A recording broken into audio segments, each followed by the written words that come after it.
சிந்து பெருவி அடுத்து வர எபிசோடில் பார்த்திங்க அப்படின்னா இந்த மாதிரி பார்த்திங்க அப்படின்னா சிவா சிந்து எல்லாமே பார்த்திங்கன்னா கொடைக்கானலுக்கு போயிருப்பாங்க. அங்கே வந்து ஒரு மெடிக்கல் கேம்புக்காக போயிருப்பாங்க.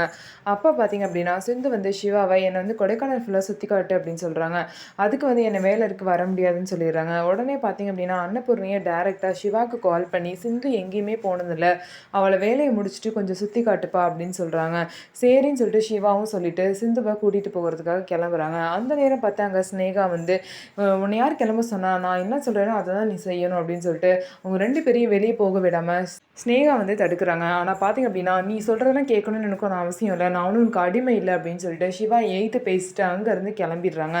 இன்னொரு சைடு பார்த்திங்க அப்படின்னா பைரவி வந்து அவ்வளோ மிகப்பெரிய விஷயத்த பண்ணி நைட்டில் எல்லாத்தையும் பார்த்திங்கன்னா அறுவடை செஞ்சு புயல்லேருந்து எல்லா கரும்பு வாழையும் காப்பாற்றிருப்பாங்க. இதனால் பார்த்திங்க அப்படின்னா ஆறுமுகத்துக்கு எந்த ஒரு நஷ்டமும் ஆகாமல் எல்லாமே நல்லபடியாக முடிஞ்சிருக்கும். இதனால் ஆறுமுகம் பார்த்திங்கன்னா பைரவிக்கு கோல்டு ரிங்கு வாங்கி கொடுத்து ஐ லவ் யூன்னு சொல்லுவாங்க. உடனே பைரவி ஆறுமுகத்துக்கிட்ட ஐ ஹேட் யூ, நான் வந்து ஒரு மனிதாபிமானத்துக்காக தான் இதெல்லாம் செஞ்சேன், மற்றபடி உன்னை வந்து ஒரு ஹஸ்பண்டாக ஏற்றுக்கிட்டேன் அப்படின்னு நீ நினச்சிட்டு இருக்காது அப்படின்னு சொல்லிட்டு ஆறுமுகத்துக்கிட்ட சொல்கிறாங்க.